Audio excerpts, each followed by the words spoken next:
Hi everyone, this is Moni Singh, and so good to be back with you. Wanted to circle back with you on the STEM activities based on news. So today I shared with you the Today in STEM history, which talked about the emoticons, right? The emojis that we use so much today. Um, and so Scott Fallman was an engineer at Carnegie Mellon University who actually used the emoticons. Back in those days, it was just the colon dash hyphen and then a parentheses to make a smiling face or a frowny face. And so Scott Fallman, that computer scientist, used it for the first time and he posted it. And basically, that began the beginning of using emojis or emoticons for giving some of that, the emotional nuance to the text-based messages or online communications. And if you can imagine, before then there was nothing like that. Right now all these emoticons, which used to be just simple characters, have evolved into these emojis, which is outstanding.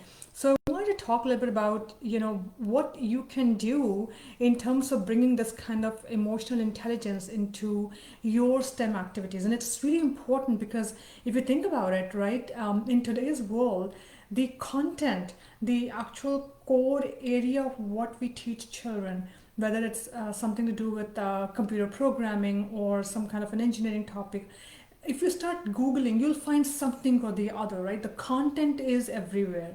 The there's of course we need to teach children the content, but it needs to come in a way that the children are able to understand how to use that content, how to be able to apply that in various situations. And that comes with this emotional intelligence.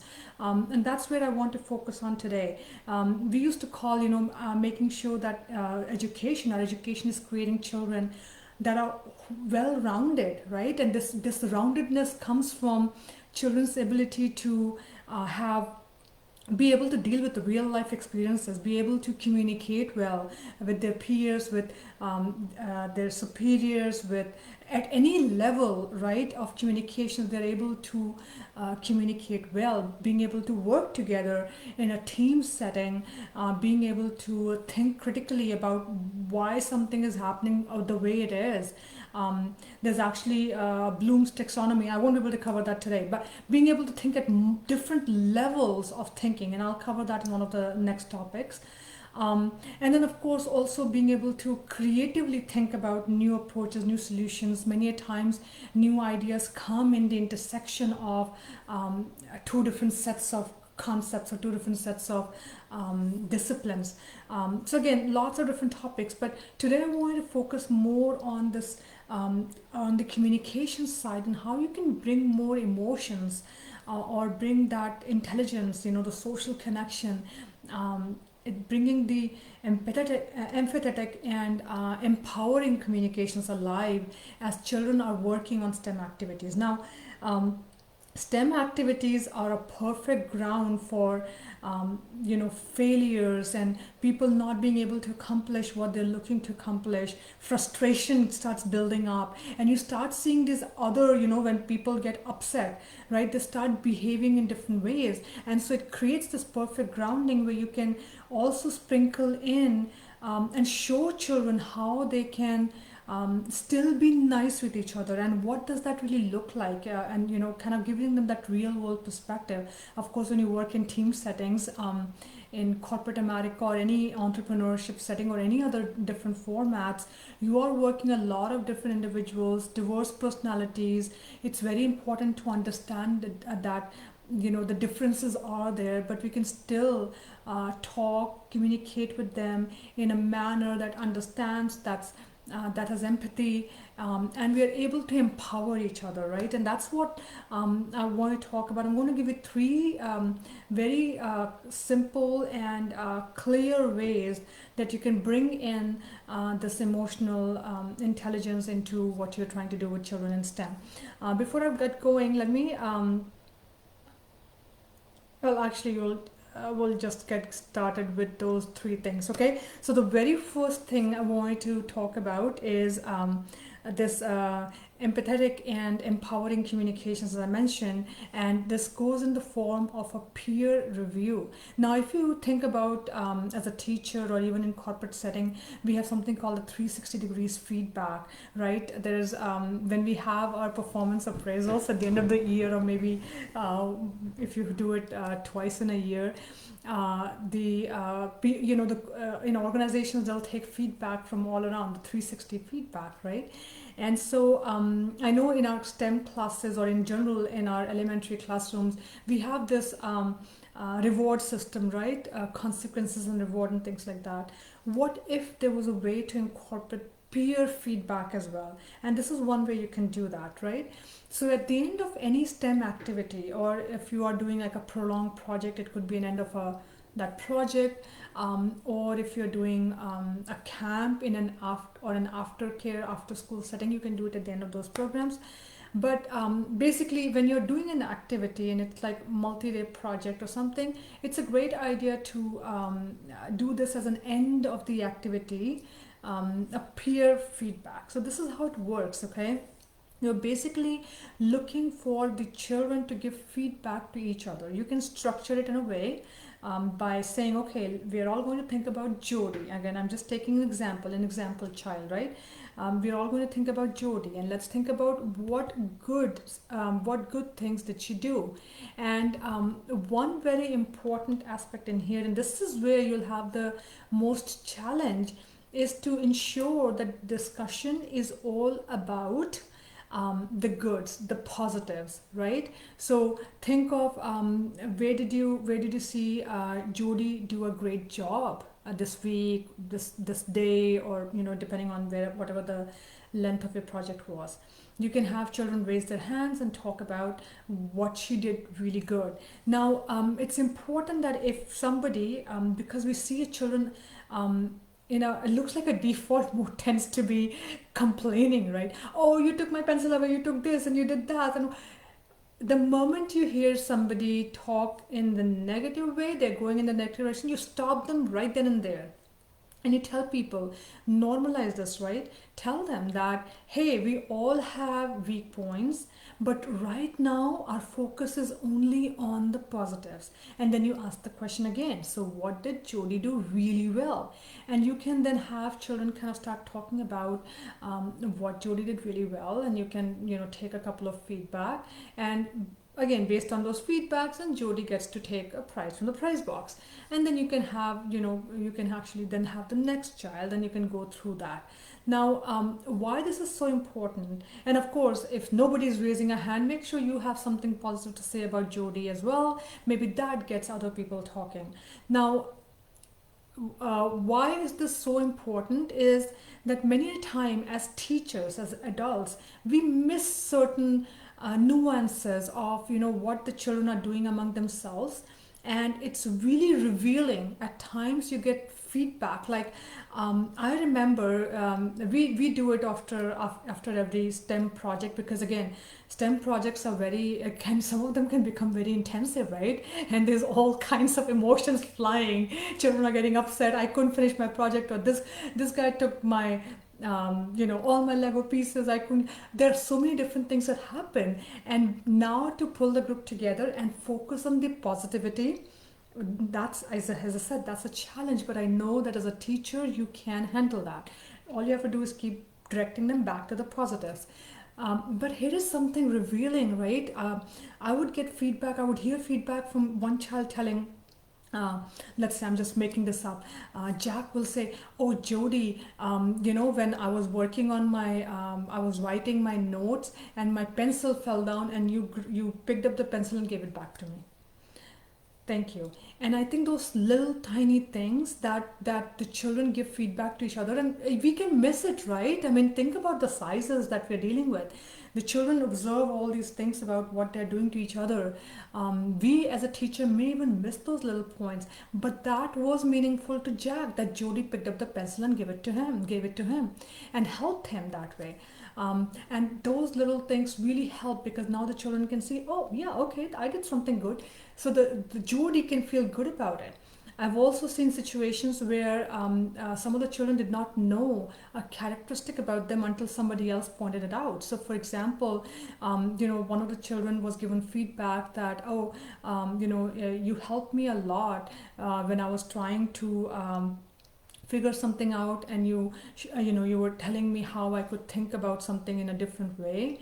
And what happened in that scenario is the child who received the feedback, because they got this positive feedback from their peer, it was so meaningful that subsequently in the classroom we saw this child's behavior change. There was a child who received feedback that actually inspired him to be more a leader. We saw children who were very disruptive in the classroom, right? They are the ones who are always disturbing other people. They got a positive feedback, and we saw them live that for the rest of the classroom.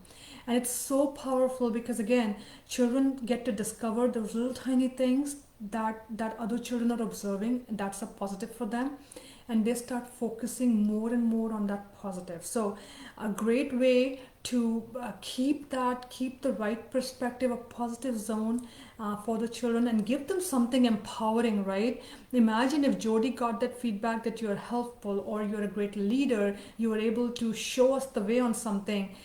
That inspires Jody to now do more of that positive, and it really kind of creates that right environment for Jody to develop that strength even further. Okay, so great way to do that. Let me move on to the second one. So we talked about the first one, which was the peer feedback, peer reviews. The second one is going to be coaching. So this is where, and this happens a lot in any classroom, right? You're working on different projects, and maybe one of the groups finishes up their project faster. Maybe it's one person or a group that has finished it, and now they're like, okay, what do I do? And so what you can do in those scenarios is to have this group or this child who has finished the project come and help out other people who are still working on their projects. And here again, you're taking the focus away from, sometimes children start getting critical of each other, right? Oh, you couldn't even finish this. It's so easy. I got it done. Instead of that kind of communication, you're fostering a positive kind of communication where they can go and talk with this other group, other people who are still struggling with that project, in terms of doing things a little bit differently. Now here is the rule though: the group that has already finished their project, they are not allowed to do anything for the groups that they're helping. They can provide them information, they can show them their own product that they made. They can talk about, hey, look, our wheels are rotating so freely. Look at your wheels. Why is it looking so stuck? They can give this kind of feedback, help them think through in a different way, but they are absolutely not allowed to touch the other products, the other group's project, and to actually do anything in there, okay? And this is again a great communication exercise, which allows this group which already finished their project, and you can tell them that many times doing something is easy, but to explain something to somebody is a little bit harder. And so that's why it's a challenge now for you to explain a better way of doing the project to this other group who is looking for some help, right? And again, you start to create that camaraderie, right? And collaboration in that classroom that can help the students help each other. All right, the third one, and actually while you're doing that, you're also normalizing failure, right? Because we're not making fun of anybody who could not complete, who kept failing on their project, because that's all normal, right? When you're working on STEM projects, things fail. And so it's perfectly fine. And people who have finished their project, maybe they did not encounter as many failures. So it's good to actually go check out other people and see, because most of the learnings come from those failures. So you can encourage the groups who have finished to go help the other groups. The third one I want to give you is critiquing other people's work. Now, this is a very interesting one. So, if you have children creating different projects, and this could be maybe they're making an application, a game, a computer program, if you're doing something related to computer programming, or maybe they are making a contraption, a robot, or some design challenge that you gave them, or maybe something much simpler. Maybe you gave them some papers and cutouts and stuff, and they were supposed to design something. Whatever it is, doesn't matter, but you could actually have a process of children giving each other's product reviews. It's almost like you can call it beta testing, which is in the real world of computer programming. Beta testers are friendly customers, early customers, who try out the product and give feedback so that the company can improve the product that they just made, right? And when you're going about doing the beta testing, you want to structure this a little bit in sense of giving children clear direction. So knowing which teams or child's work they're evaluating, what do they think is the overall impression of their work, and when they are giving feedback. You gotta make sure it's specific, right? Because many times kids will offer a feedback like, "Oh, it's bad." You want to make sure that they offer something more concrete in terms of, oh, this is not working because I cannot even figure out how to begin the program. So have them get them a little bit more specific in terms of how they're giving feedback, because that then allows the child or the group that may develop that product to actually get some specific ways to improve their product. So you can ask the next question could be, what are some best part of this work, right? What are some things that work really well? Because again, you want to give them some positive feedback. So you get the positive feedback going, and when there are some things which are gaps, things that can be improved, be specific. Give real concrete examples of what this group can do something different about. So 3 great ways to incorporate communications as you're working through the STEM activities.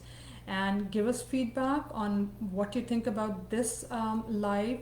And of course, as I mentioned, we'll be covering some other topics in terms of how you can bring this whole social and life skills into what you do with STEM activities.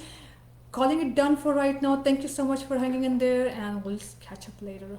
Bye.